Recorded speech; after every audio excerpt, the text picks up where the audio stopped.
Hello students, कल हमने NDT second year के चैप्टर 1 के कुछ एमसीक्यूज़ किए थे, मोस्टली 20 एमसीक्यूज़। आज हम आगे देखते हैं 21। आई होप आपको वो एमसीक्यू अच्छे से समझ में आए होंगे। चलिए नेक्स्ट है क्वेश्चन नंबर 21।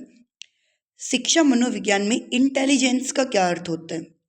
इंटेलिजेंस का मतलब क्या होता है कि हम कैसे समझते हैं, कैसे कैसे हम तर्क करते हैं और कैसे कैसे हमारे अंदर निर्णय लेने की क्षमता है।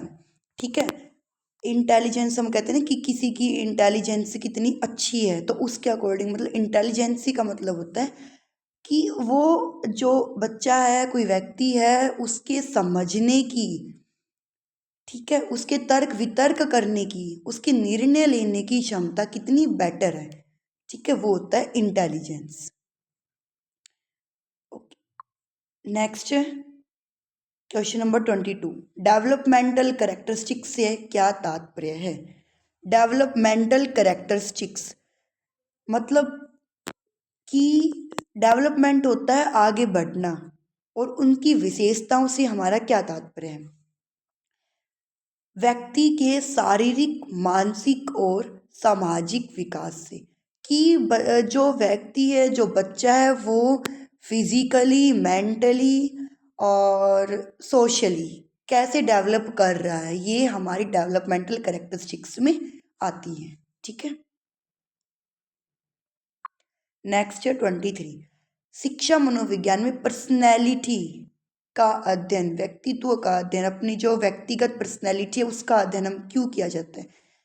कि व्यक्ति के समग्र विकास को समझने के लिए, कि व्यक्ति का जो कंप्लीट विकास, समग्र का मतलब होता पूर्ण विकास को समझने के लिए, व्यक्ति के पूर्ण विकास को समझने के लिए हमें शिक्षा मनोविज्ञान में पर्सनैलिटी का अध्ययन हम करते हैं। ठीक है, नेक्स्ट है शिक्षा मनोविज्ञान का क्षेत्र कैसा होता है? ये लगातार क्या रहता है, लगातार इसमें चेंजेस, लगातार इसमें क्या होती रहती है, इसमें चेंजेस होती रहती है। विस्तृत का मतलब है ये बढ़ता रहता है धीरे धीरे करके। ठीक है, नेक्स्ट 25। शिक्षा मनोविज्ञान किन विषयों से जुड़ा हुआ है?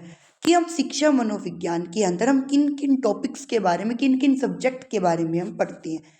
किस किस सब्जेक्ट के बारे में पढ़ते हैं? मनोविज्ञान, जीव विज्ञान, समाज शास्त्र। ठीक है, नेक्स्ट पे चलते हैं। शिक्षा मनोविज्ञान का अध्ययन किसके लिए अधिक यूजफुल है, अधिक उपयोगी है?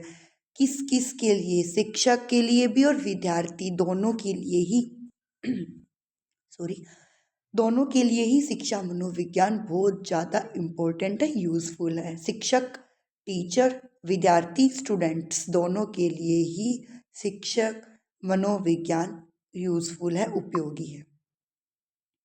सीखने की प्रक्रिया को सफल बनाने में सबसे महत्वपूर्ण तत्व कौन सा है? कि हमें कोई चीज़ सीखनी होती है तो मेन हमारे लिए क्या होना चाहिए? उसे सीखने के लिए हमारे पास मोटिवेशन होना चाहिए। अगर हमारे पास कोई प्रेरणा ही नहीं है, हम ऐसी लेजीनेस में पड़े हैं, मतलब ठीक है आएगा तो आएगा, नहीं आएगा तो नहीं आएगा, ऐसे सोचेंगे, ऐसी अगर हम थिंकिंग रखेंगे तो हम किसी भी नई या पुरानी चीज़ को नहीं सीख सकते। बट हम किसी चीज़ को सीखने के लिए करेज है, हमारे अंदर करेज है किसी चीज़ को सीखने के लिए, हमें लोगों के द्वारा हमें मोटिवेशन मिल रहा है, हाँ बेटा तुम्हें कर सकती हो, तुम्हें ये सीखना चाहिए, तुम्हें ये करना चाहिए। उससे हम क्या करते हैं कि सीखने की जो भी प्रोसेसिंग है वो हम ज़्यादा से ज़्यादा, मतलब अच्छे से और बहुत जल्दी सीख पाते हैं हम किसी भी चीज़ को।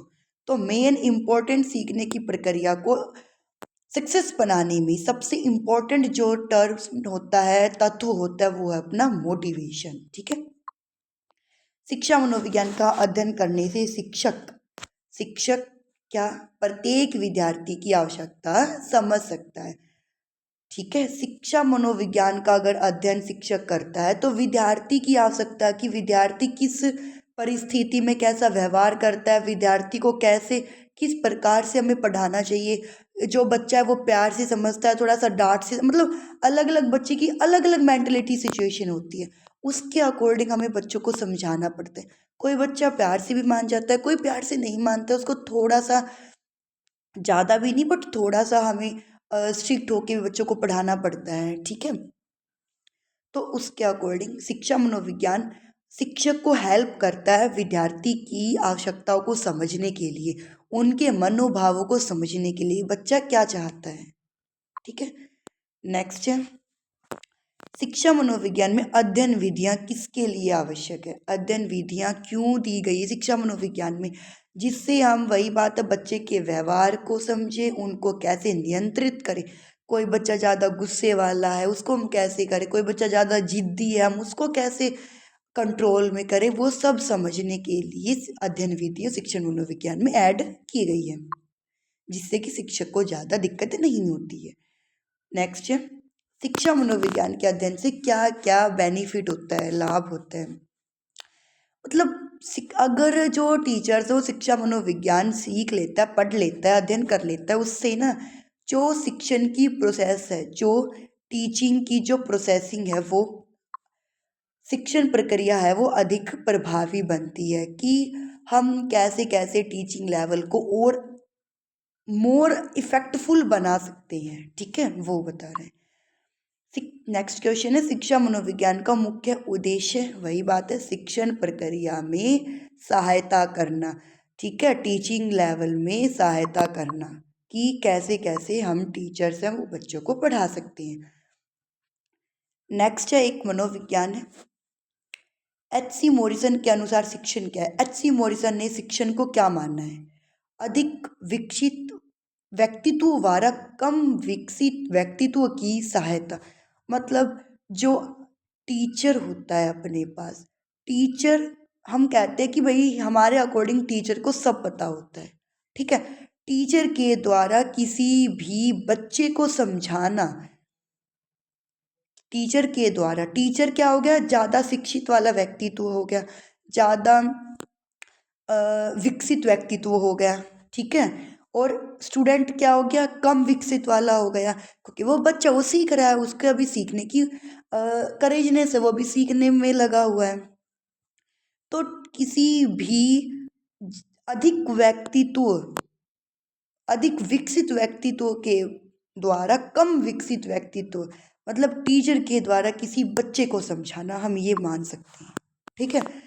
क्या बोला है, अधिक व्यक्तित्व, विकसित व्यक्तित्व, इसका मतलब समझो कि हम मानते हैं टीचर के पास बहुत नॉलेज होती है, बच्चे के पास टीचर की कंपैरेबिलिटी में कम नॉलेज या ना के बराबर नॉलेज होती है। तो टीचर हो गया ज़्यादा विकसित व्यक्तित्व, बच्चा हो गया कम विकसित व्यक्तित्व। तो अधिक जो डेवलपमेंट व्यक्तित्व है उसके द्वारा कम विकसित व्यक्तित्व को समझाना, ठीक है, वो उसको शिक्षण माना है H.C. मॉरिसन ने। आ गया समझ में? नेक्स्ट क्वेश्चन, शिक्षा मनोविज्ञान के क्षेत्र में अनुसंधान का क्या महत्व है? अनुसंधान मतलब होता है चेंजेस करते रहना, ठीक है, बहुत ज़्यादा महत्व है। पहले कैसे था, अब उसमें थोड़े और कुछ कुछ सब्जेक्ट्स ऐड हो गए हैं, पहले कम सब्जेक्ट से, इसके अकॉर्डिंग उसमें चेंजेस होते रहते हैं। एक सफल अध्यापक, एक सक्सेसफुल टीचर बनने के लिए क्या इम्पोर्टेंट है? शिक्षा मनोविज्ञान का ज्ञान बहुत इम्पोर्टेंट है, ठीक है, जिससे हम अपने पास, अगर टीचर के पास शिक्षा मनोविज्ञान अगर उन्होंने अध्ययन कर रखा है, टीचिंग कर रखी, पढ़ रखा है, तो उससे बच्चों के बारे में समझने में उन्हें ज़्यादा दिक्कत नहीं होगी कि बच्चे किस परिस्थिति में कैसा व्यवहार करेंगे, वो हर एक सिचुएशन को पहले ही हैंडल करने की इतनी क्षमता उनमें होगी अगर उन्होंने शिक्षा मनोविज्ञान का ज्ञान ले रखा है तो। नेक्स्ट है, शिक्षण की प्रक्रिया में शिक्षा मनोविज्ञान कैसे हेल्प करता है, कैसे हेल्पफुल है?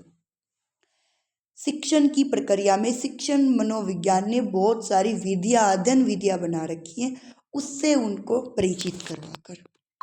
शिक्षा मनोविज्ञान का मुख्य कार्य क्या है? वही है मेन, शिक्षण प्रक्रिया में सहायता, टीचिंग लेवल में इम्प्रूवमेंट करना, ठीक है।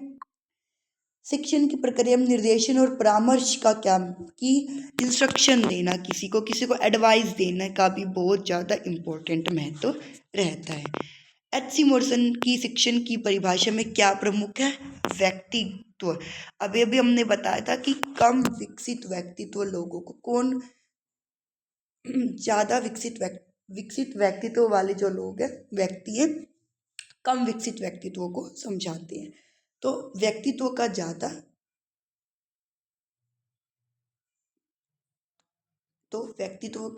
ज़्यादा इम्पोर्टेंट रोल है। ठीक है। नेक्स्ट, शिक्षा मनोविज्ञान के ज्ञान से अध्यापक क्या कर सकता है? वही बात है, विद्यार्थियों का बेहतर मूल्यांकन कर सकता है कि किस विद्यार्थी को किस सिचुएशन में कैसे हैंडल हम कर सकते हैं। शिक्षण प्रक्रिया में शिक्षा मनोविज्ञान का क्या योगदान है? शिक्षण को, टीचिंग को प्रभावी बनाना। ठीक है। तो बच्चों, आज के लिए 20 क्वेश्चंस बहुत हैं। अगर किसी को कोई डाउट हो तो कमेंट बॉक्स में कमेंट ड्रॉप डाउन कर सकते हो। आपके डाउट को ज़रूर सुना जाएगा। Okay, thank you.